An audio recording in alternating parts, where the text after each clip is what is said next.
I purchase a lot of TCG accessories each year. Some suck, some are great. TCG collecting is a pretty expensive hobby, so I want to share my thoughts on what you should and should not buy.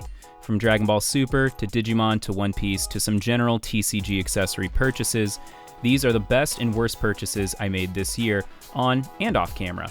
And if you like anything in this video, be sure to subscribe to see these and future products unboxed.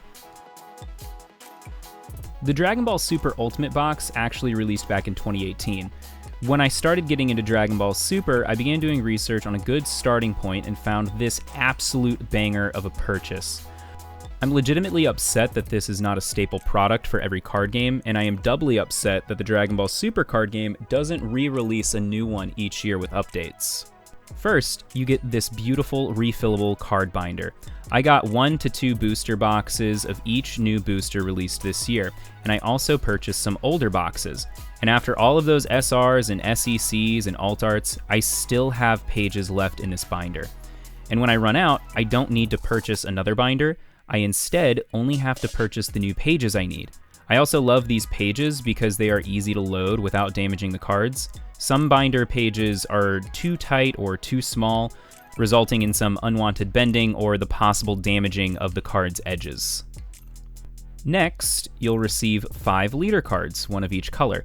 A complete set of 5 battle cards for each leader, so that you can start deck building around each of the leader's strategies, and a full set of token cards for each card that summons tokens to the field. So you get a total of 130 cards to help you begin deck building for each color in the game, and the strategies for each deck are pretty straightforward and easy to understand. They aren't competitive, but they do serve as an easy way to begin learning how to deck build in the Dragon Ball Super CCG, and you'll get a good idea of the different strategies that exist in the game. Finally, and this is my favorite part, the Ultimate Box is a storage box. The Ultimate Box comes with foldable separators. I only use the Ultimate Box for my commons, uncommons, and rares, regardless of whether or not they're foiled. And this box almost fit every single full set, that is 4 copies of each individual card, that I purchased this year. When it was released in 2018, it retailed for $100. If you want to get one now though, you can get it for a pretty hefty discount on TCG Player. Mine was $50, and I'm currently, at the time of recording this video, seeing listings as low as $65.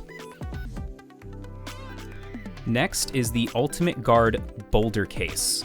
I did not know about Boulder until I built my Gabu Bond deck earlier this year.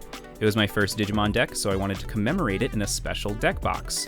Little did I know that the Ultimate Guard Boulder deck box would become one of my favorite deck boxes and a staple in my collection. I only use these for the decks that I play competitively. I was able to get each of these for only $11. They come in different sizes, and the largest one holds up to 100 cards. They come in God only knows how many colors, so you can easily color code all of your favorite decks, and there will be a color for your favorite deck. Ultimate Guard sells other kinds of specialty deck boxes and a cheaper plastic alternative, but I don't need or want any of those. I plan on buying a ton more of these. And now for the video's first bad purchase, kind of. This is also from Ultimate Guard, and it is the archive storage. I like it, but not for the reason that I purchased it. I accidentally bought this thinking it would be a good card storage device, and it is, unless you are buying a ton of trading card products like myself. At roughly $50, this case holds 800 cards. That's roughly 2 to 3 booster boxes of cards depending on what game you play. For example, in the TCGs I play, I usually need to buy at least 2 booster boxes of each set if I want a full set of each common, uncommon, and rare card. When I was only playing Digimon, I had to buy a new archive case every 2 sets. This year, Digimon released 6 sets, Dragon Ball Super released 5, Pokémon released 5. If you play any of these games competitively and want a full set of all the cards in each set, you will have to spend about $150 per year for 3 archive cases to hold all of your cards.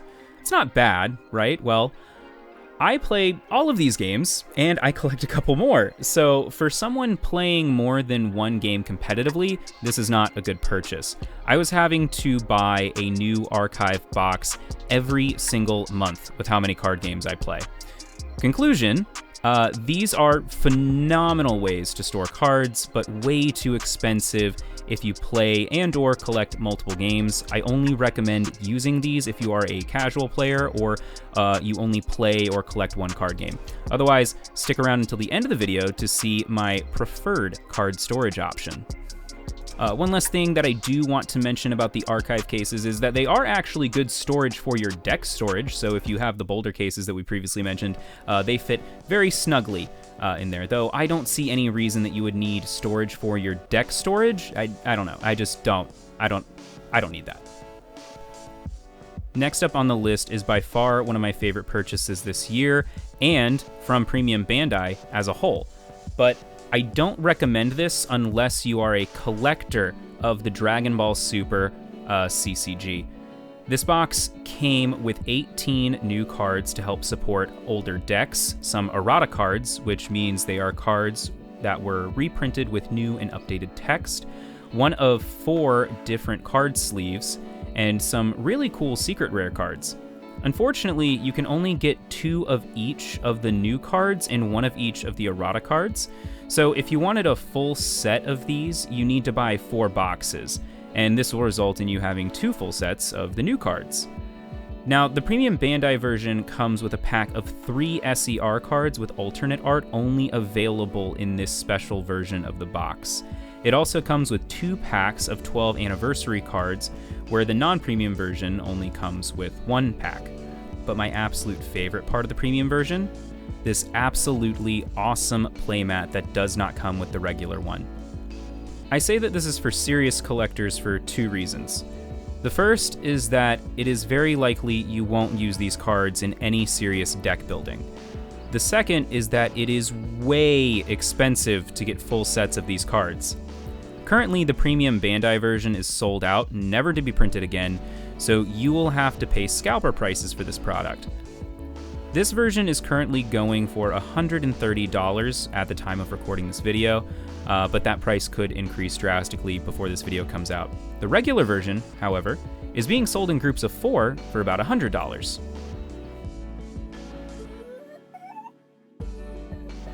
On to our next bad purchase of the video. I was not at all a fan of this, but I do think it's because of why I was purchasing, just like the last product. The Volt X12 Pocket is one hell of a way to store your cards, but I don't recommend it unless you are looking to purchase multiples year to year.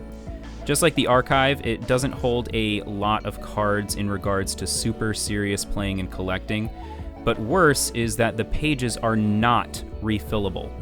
TCG playing and collecting is already expensive as it is, so I'm always looking for ways to save money. A non-refillable binder is not that way. Additionally, I find that you need to either place your cards in the binder unsleeved, or you need to be incredibly careful as to how you put them in and take them out. If you do not place the card in at the perfect angle, you can risk damaging the edges of your cards. Additionally, it is almost impossible to take them out without bending them. I think this would be a good purchase for someone who only collects one type of card and is not planning on taking the cards out or reorganizing them, ever. But if you collect multiple types of card games and find yourself reorganizing often, I recommend a refillable card binder with pages that load from the top. And really quick, I want to use this opportunity to mention another bad purchase, which would be this Pokemon card binder that I got this year. I hate it for the same reasons as the other card binder, but it does load sleeved Pokemon cards rather nicely because it was made specifically to the dimensions of Pokemon cards. But you cannot buy additional pages, so maybe only buy this for your rarest of rare trophy cards that will never see play. Now, this next one I actually haven't purchased yet, but I will be purchasing multiples of it eventually. Regardless, I really wanted to mention it because I want Bandai to put out more cool Digimon TCG accessories. The Digimon gift box is perfect for anyone who plays Digimon competitively. It's great that it comes with some boosters and some strong cards that you can only get in these boxes, but the accessories are the real reason to buy, especially for serious Digimon players. Each box gives you one of 4 acrylic data counters, which is an absolute must-have. No one likes using loose change to keep track of their data. You'll also get markers that show things like special effects and mechanics of certain Digimon, and various buffs and debuffs that could be the effect of your or your opponent's Digimon. You also get really cool memory gauges, and I don't know a serious Digimon player who isn't hoarding high-quality memory gauges. And on that note, it is time for another bad product, but again, I think it has to do with the reason I was purchasing, though I think whoever is going to purchase this product is a very niche player. If you're looking to get a start in the Pokemon TCG, these absolutely suck. But if you're a player who already has a couple decks built, then maybe these are okay at best. You get a ton of energy cards, which I don't think you'll ever need. Starter decks come with the energy, every pack comes with a random energy, and you can usually buy energies in singles at your local card shop for a penny each. You do get some staple cards for deck building, but you cannot build a deck with these cards alone. So these already require you to have enough cards to have built one or two decks. And if you have that already, then you wouldn't need the energies. You also get a few packs to open, which is nice. You will also get 2 copies of a pretty good card and some accessories. In the 2022 toolkit, you will get these acrylic accessories, which are actually kind of nice. You'll also get some really nice dice. I actually like them and think I'm going to use them when needed. But the absolute worst part of either toolkit are the absolutely hideous and low quality card sleeves. I hate these and avoid using them at all costs. They are hard to see through, and they are made of this thin, cheap plastic. Grossest card sleeves I have ever owned. Would like to throw them in the trash, but it's nice to have them around for videos just in case. Though I will mention, I immediately take my cards out once I get new card sleeves. I also opened the 2020 version this year, just as garbage. Next is one of my absolute favorite products that I unboxed on the channel this year. I got my hands on each of the One Piece Super pre-release decks. You can, of course, get these starter decks for cheap, unless they are the Super pre-release versions. This version comes with an alt art leader that is only available in these decks, and each card has a gold Super pre-release stamp. I've actually been using my Super pre-release Dawn cards and Super pre-release leaders at locals as a flex. I made sure to purchase at least 2 of each deck so that if this Dawn or this leader gets damaged, I always have a mint version as a collector's item.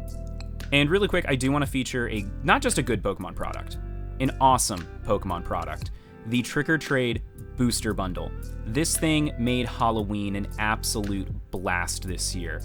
If you're unfamiliar, it was released this year for Halloween for the purpose of handing out to trick-or-treaters. So there were these little packs of like 3 Pokemon cards a piece that you could hand out to trick-or-treaters in place of candy. I bought one that I opened here on the channel. Please go check out that unboxing video if you like Pokemon or Halloween or both.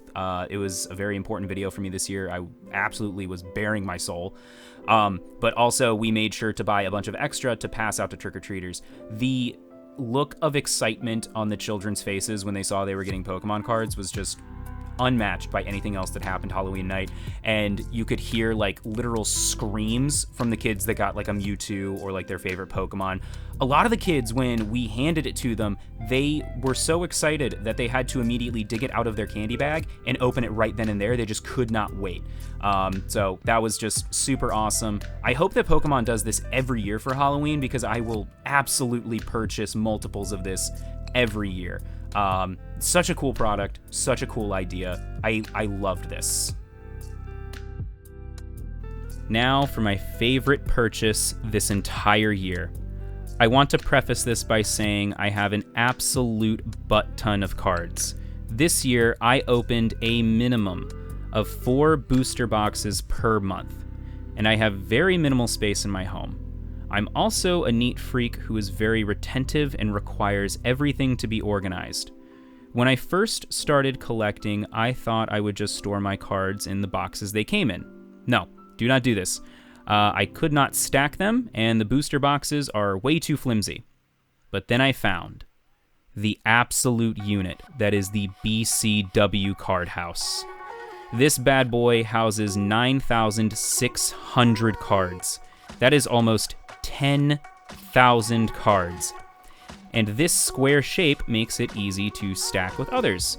This box currently houses every single card that I unboxed on my channel this year, plus several boxes that I opened off camera, and I still have 4 of these boxes, this bottom row right here, completely empty. Plus, it looks great in my closet. If you are a collector or player of multiple games, or you plan to have an absolutely massive collection of just one TCG, the BCW card house is, in my opinion, the end-all, be-all answer to card storage, because I am able to house almost 10,000 cards for only a little over $50. For the same price as that premium card box I mentioned earlier in the video, I can hold 12 times as many cards for the same price, and I only have to buy one per year. I'm actually getting another one pretty soon. And that is it. Those are all of my favorite TCG purchases this year. I think I'll be doing this video every year. Let me know down in the comments if you agree with some of my opinions or if you disagree. Also, let me know if there are any cool products that came out this year that I missed and didn't open on the channel for any TCG. Also, if you like or agree with anything that I said here in this video, be sure to like and subscribe so that you can see me unbox all of these and future products here on the channel. Thank you so much, and I'll see you next time. Bye.